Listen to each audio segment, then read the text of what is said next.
ಬಂಧುಗಳೇ ನಮಸ್ಕಾರ, ಹೇಗಿದ್ರೆ ನೀವೆಲ್ಲರೂ? ನಾನು ಸುಬ್ರಹ್ಮಣ್ಯ ಎಸ್ ಹಂಡಿಗೆ. ಬಂಧುಗಳೇ, ನೀವೆಲ್ಲರೂ ನೋಡಬೇಕಾಗಿರುವಂಥ ಒಂದು ಸುದ್ದಿಯನ್ನು ನಿಮ್ಮ ಮುಂದೆ ಇಡ್ತಾ ಇದ್ದೇನೆ.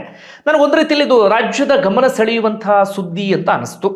ಒಂದು ಪ್ರಮುಖವಾದಂಥ ಇಲಾಖೆಯಲ್ಲಿ ಮೇಜರ್ ಸರ್ಜರಿ ಆಗಿದೆ, ಬಹಳ ದೊಡ್ಡ ಮಟ್ಟಿನ ಒಂದು ಟ್ರಾನ್ಸ್ಫರ್ ಆಗಿದೆ. ಅಂದರೆ 80% ಅಧಿಕಾರಿಗಳನ್ನ ಆ ಇಲಾಖೆಯಿಂದ ಬೇರೆ ಕಡೆಗೆ ಟ್ರಾನ್ಸ್ಫರ್ ಮಾಡಲಾಗಿದೆ. ನನಗೆ ಅನಿಸಿದ್ದು ಏನು ಆ ಸಂದರ್ಭದಲ್ಲಿ ಅಂದರೆ, ಪ್ರತಿ ಇಲಾಖೆಯಲ್ಲೂ ಕೂಡ ಇದು ಆಗಬೇಕಾಗಿರುವಂಥ ಕೆಲಸ. ಇದು ಪ್ರತಿ ಇಲಾಖೆಯಲ್ಲೂ ಕೂಡ ಇಂಥದ್ದೊಂದು ಸರ್ಜರಿ ಆಗಬೇಕಾಗತ್ತೆ. ಯಾವ ಕಾರಣಕ್ಕಾಗಿ ಅಂದರೆ, ಯಾವುದೋ ಒಂದು ಪ್ರಭಾವಿ ಇಲಾಖೆ ಅಂತ ಇಟ್ಕೊಳ್ಳಿ, ಈ ಶಾಸಕರ ಶಿಫಾರಸಿನ ಮೇಲೋ ಅಥವಾ ಪ್ರಭಾವಿ ರಾಜಕಾರಣಿಗಳ ಇನ್ಫ್ಲೂಯೆನ್ಸ್ ಮೇಲೋ ಅಥವಾ ಹಣವನ್ನು ಕೊಟ್ಟು ಯಾವುದೋ ಒಂದು ರೂಪದಲ್ಲಿ ಒಂದು ಜಾಗಕ್ಕೆ ಬಂದು ಕುಳಿತುಕೊಂಡು ಬಿಡ್ತಾರೆ. ಒಂದು 2 ವರ್ಷ ಆಗ್ತಾ ಇದ್ದ ಹಾಗೆ ಆ ಜಾಗದಲ್ಲಿ ಆ ಇಲಾಖೆಯ ಮೇಲೆ ಕಂಪ್ಲೀಟ್ ಗ್ರಿಪ್ ಸಿಗುತ್ತೆ. ನಾವೇನು ಅಂದ್ಕೊಳ್ತೀವಿ ಹೇಳಿ?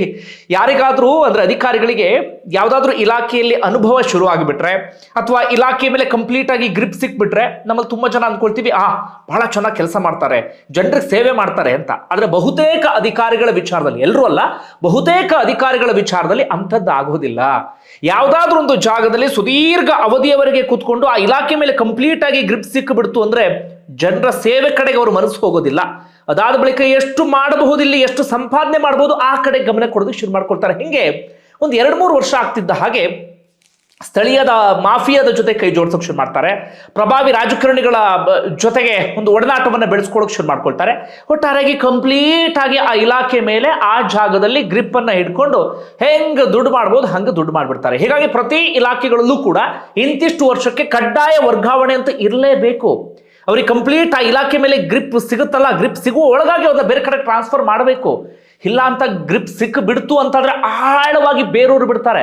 ಅದಾದ ಬಳಿಕ ಅವ್ರನ್ನ ಶೇಕ್ ಮಾಡೋದಕ್ಕೂ ಕೂಡ ಸಾಧ್ಯ ಆಗೋದಿಲ್ಲ.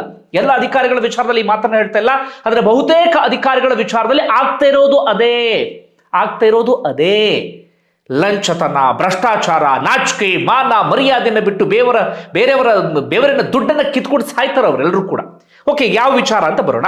ಬಂಧುಗಳೇ, ಮೇಜರ್ ಸರ್ಜರಿ ಆಗಿರೋದು ಗಣಿ ಮತ್ತು ಭೂ ವಿಜ್ಞಾನ ಇಲಾಖೆಯಲ್ಲಿ. ಇದು ಬಹಳ ಪ್ರಮುಖವಾಗಿರುವಂಥ ಇಲಾಖೆ. ಇದು ಒಂದು ರೀತಿಯಲ್ಲಿ ನೈಸರ್ಗಿಕ ಸಂಪನ್ಮೂಲಗಳ ಕಾವಲುಗಾರ ಅಂದ್ರೂ ಕೂಡ ತಪ್ಪಾಗ್ಲಿಕ್ಕಿಲ್ಲ. ಇದರ ಅಡಿಯಲ್ಲಿ ನಾವು ಒಂದಷ್ಟು ಉದಾಹರಣೆ ಕೊಡೋದಾದ್ರೆ, ಈ ಕಬ್ಬಿಣದ ಅದಿರು, ಮ್ಯಾಂಗ್ನೀಸು, ಗ್ರಾನೈಟು, ಸುಣ್ಣದ ಕಲ್ಲು, ಜಲ್ಲಿಕಲ್ಲು, ಮರಳು, ಹೀಗೆ ಭೂಗರ್ಭದ ಸಂಪತ್ತು ಪೂರ್ತಿ ಈ ಇಲಾಖೆ ಅಡಿಯಲ್ಲಿ ಬರುತ್ತೆ. ಲೀಸ್ ಕೊಡೋದು, ಲೈಸೆನ್ಸ್ ಕೊಡೋದು, ಹೀಗೆ ಬೇರೆ ಬೇರೆ ಎಲ್ಲವನ್ನು ಕೂಡ ನಿರ್ವಹಣೆ ಮಾಡೋದು ಇದೇ ಇಲಾಖೆ. ಆದ್ರೆ ಈ ಇಲಾಖೆಯಲ್ಲಿ ಏನೇನೆಲ್ಲ ನಡೆಯುತ್ತೆ, ಹೆಂಗೆಲ್ಲ ಇಲ್ಲಿ ಸಂಪಾದನೆಯನ್ನ ಮಾಡ್ತಾರೆ ಅಧಿಕಾರಿಗಳು, ನಿಮ್ಮೆಲ್ಲರಿಗೂ ಕೂಡ ಬಹಳ ಚೆನ್ನಾಗಿ ಗೊತ್ತಿರುವಂತ ವಿಚಾರ. ಈಗ ಈ ಇಲಾಖೆಯಲ್ಲಿ ಒಂದು ಪ್ರಮುಖ ಬೆಳವಣಿಗೆ ಆಗಿದೆ. ಒಂದೇ ಸರ್ತಿ ಸಾಮೂಹಿಕವಾಗಿ ವರ್ಗಾವಣೆಯನ್ನ ಮಾಡಲಾಗಿದೆ. DK ಶಿವಕುಮಾರ್ ಅಂಥದ್ದೊಂದು ಕಡತಕ್ಕೆ ಸಹಿಯನ್ನ ಹಾಕಿದ್ದಾರೆ. ಒಳ್ಳೆ ಕೆಲಸ ಮಾಡಿದಾಗ ಒಳ್ಳೆ ಕೆಲಸ ಅಂತ ಹೇಳೋಣ. ಏನಾದ್ರೂ ಎಡವಟ್ಟಾಗ್ತಿದ್ದ ಸಂದರ್ಭದಲ್ಲಿ ಎಡವಟ್ಟು ಅನ್ನೋದನ್ನು ಕೂಡ ಜನರ ಮುಂದೆ ಇಡೋಣ. ಇದೊಂದು ಒಳ್ಳೆ ಕೆಲಸ ಆಗಿದೆ DK ಶಿವಕುಮಾರ್ ಅವರ ಕಡೆಯಿಂದ. ಇದನ್ನು ಅವರು ಪ್ರತಿ ಇಲಾಖೆಯ ಕಡೆಗೂ ಕೂಡ ಗಮನ ಹರಿಸುವಂತ ಕೆಲಸವನ್ನ ಮಾಡಬೇಕಾಗುತ್ತೆ. ಎಷ್ಟು ಮಂದಿ? ಬರೋಬ್ಬರಿ 160 ಅಧಿಕಾರಿಗಳನ್ನ ವರ್ಗಾವಣೆ ಮಾಡಲಾಗಿದೆ.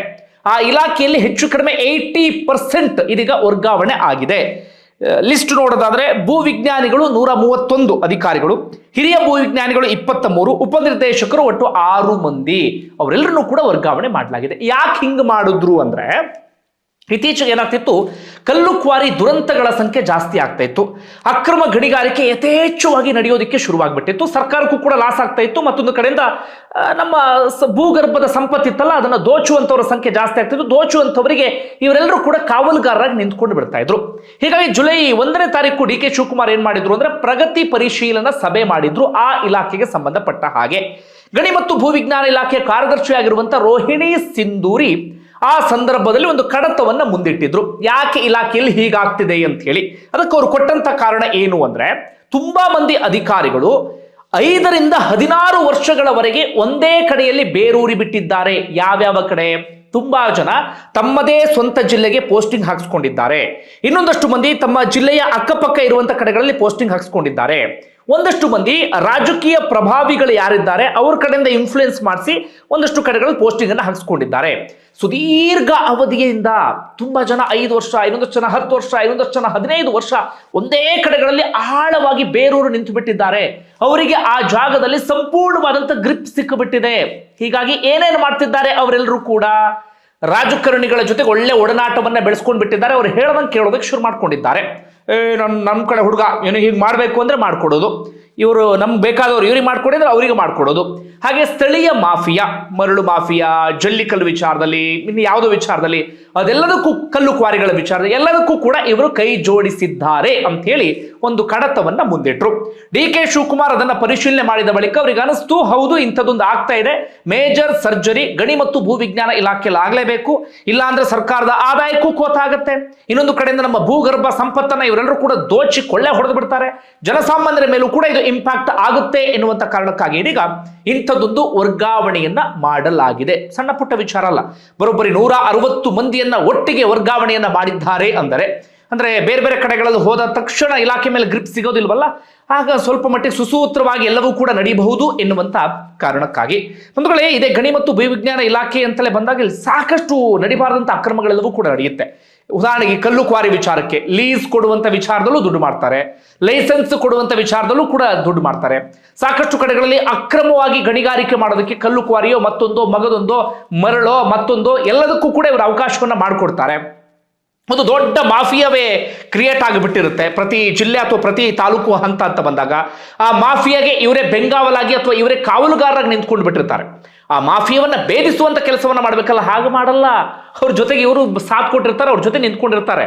ಒಬ್ಬೊಬ್ಬರಲ್ಲ, ಅದು ಶಾಸಕರಿಂದ ಹಿಡಿದು ಮೊದಲು ಶಾಸಕರು, ಆಮೇಲೆ ಇವರೆಲ್ಲರೂ ಕೂಡ ಅದ್ರ ಕೆಳಗಡೆ ಬರ್ತಾರೆ. ಎಲ್ಲರೂ ಸೇರಿ ಒಂದು ಮಾಫಿಯಾವನ್ನ ನಡೆಸೋದಿಕ್ಕೆ ಶುರು ಮಾಡ್ಕೊಂಡು ಬಿಟ್ಟಿರ್ತಾರೆ. ಅದರಿಂದ ಯಾರೋ ಜನಸಾಮಾನ್ಯರಿಗೆ ಲಾಭ ಆಗಲ್ಲ, ಯಾರೋ ದೊಡ್ಡ ದೊಡ್ಡ ಕುಳಗಳು ಮತ್ತೊಬ್ಬರು ಮಗದೊಬ್ಬರು ಬೇಕಾದ ರೀತಿಯಲ್ಲಿ ನಮ್ಮ ಭೂಗರ್ಭದ ಸಂಪತ್ತನ್ನು ದೋಚುವಂತ ಕೆಲಸವನ್ನ ಮಾಡ್ತಿರ್ತಾರೆ.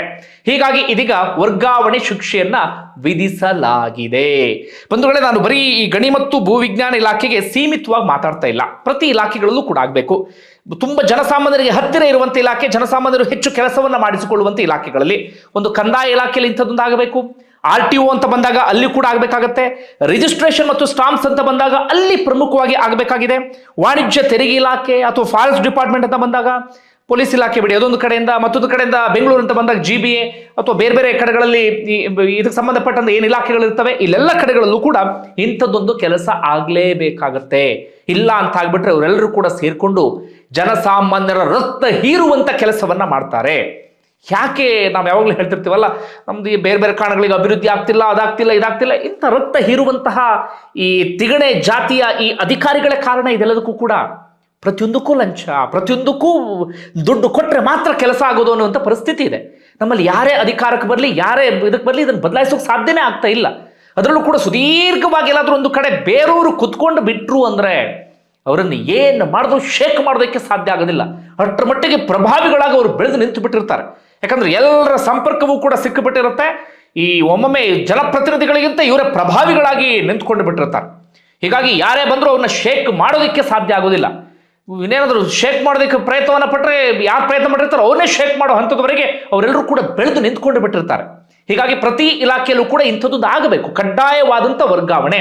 ಇಂತಿಷ್ಟು ವರ್ಷಕ್ಕೆ ಟ್ರಾನ್ಸ್ಫರ್ ಮಾಡಲೇಬೇಕು ಅವ್ರನ್ನ. ನಮ್ಮಲ್ಲಿ ಹಾಗಾಗಲ್ಲ. ನಮ್ಮಲ್ಲಿ ಏನಾಗ್ಬಿಡುತ್ತೆ ಅಂದ್ರೆ, ಯಾರು ಒಳ್ಳೆ ಕೆಲಸವನ್ನ ಮಾಡ್ತಿರ್ತಾರೆ ಅಂಥವ್ರನ್ನ 6 ತಿಂಗಳಿಗೆ 1 ವರ್ಷಕ್ಕೆ ವರ್ಗಾವಣೆ ಮಾಡಿಬಿಡ್ತಾರೆ. ಇದೊಂದು ಇಲಾಖೆಯಲ್ಲಿ ಏನೋ ಆಗಿದೆ. ಈಗ ಎಲ್ಲ ಇಲಾಖೆಗಳಲ್ಲೂ ಕೂಡ ನಾವು ನಿರೀಕ್ಷೆ ಮಾಡೋದಕ್ಕೆ ಸಾಧ್ಯ ಆಗಲ್ಲ. ಬಹಳ ಬೇಸರ ಆಗಿದ್ದಂದ್ರೆ, ಇತ್ತೀಚೆಗೆ ಲೋಕಾಯುಕ್ತದಲ್ಲಿ ಶಿವಪ್ರಕಾಶ್ ಎನ್ನುವಂಥ ಅಧಿಕಾರಿ ಬಹಳ ಚೆನ್ನಾಗಿ ಕೆಲಸವನ್ನ ಮಾಡ್ತಾ ಇದ್ರು. ಕೊನೆಯದಾಗಿ ಜಮೀರ್ ಅಹಮದ್ ಅವರ ವಿಚಾರದಲ್ಲಿ ಆದಾಯ ಮೀರಿದ ಆಸ್ತಿ, ಅದನ್ನು ನೀಟಾಗಿ ಇನ್ಫಾರ್ಮೇಶನ್ ಎಲ್ಲವನ್ನು ಕೂಡ ಕಲೆಕ್ಟ್ ಮಾಡ್ತಾ ಇದ್ರು. ಮತ್ತೊಂದು ಯಲಹಂಕ ಸಮೀಪದಲ್ಲಿ ಒಂದು 100 ಎಕರೆ ಜಾಗವನ್ನ ಕಬಳಿಸೋದಕ್ಕೆ ಪ್ರಯತ್ನವನ್ನ ಪಟ್ಟಿದ್ರಲ್ಲ, ಆ ವಿಚಾರದಲ್ಲೂ ಕೂಡ ಒಂದು ಕೆಲಸವನ್ನ ಮಾಡ್ತಾ ಇದ್ರು. ಹೀಗಿದ್ದ ಸಂದರ್ಭದಲ್ಲಿ ದಿಢೀರ್ ಅಂತ ಹೇಳಿ ಅವನ್ನ ಟ್ರಾನ್ಸ್ಫರ್ ಮಾಡಿಬಿಟ್ರು. ಒಂದು 11 ತಿಂಗಳು ಆಗಿತ್ತು ಲೋಕಾಯುಕ್ತಕ್ಕೆ ಬಂದು. ತುಂಬಾ ಆಕ್ಟಿವ್ ಆಗಿ ಕೆಲಸವನ್ನ ಮಾಡ್ತಾರೆ, ಅವ್ನು ಟ್ರಾನ್ಸ್ಫರ್ ಮಾಡಿಬಿಟ್ರು. ಆದ್ರೆ ಇಂಥ ದುಷ್ಟರು ಭ್ರಷ್ಟರು ಇರ್ತಾರಲ್ಲ, ಅಂಥವ್ರ ವಿಚಾರದಲ್ಲಿ ಅಂಥದ್ದಾಗಲ್ಲ. ಬಟ್ ಇನ್ನು ಮುಂದೆ ಆಗ್ಬೇಕಾಗತ್ತೆ. ಬಂಧುಗಳೇ, ಈ ಸುದ್ದಿ ನಿಮ್ಗೆ ಏನು ಅನಿಸ್ತು? ಇದು ನಿಮ್ಮ ಅಭಿಪ್ರಾಯ ಇರೋದನ್ನು ಕಮೆಂಟ್ ಬಾಕ್ಸಲ್ಲಿ ಮೆನ್ಷನ್ ಮಾಡಿ. ಧನ್ಯವಾದ.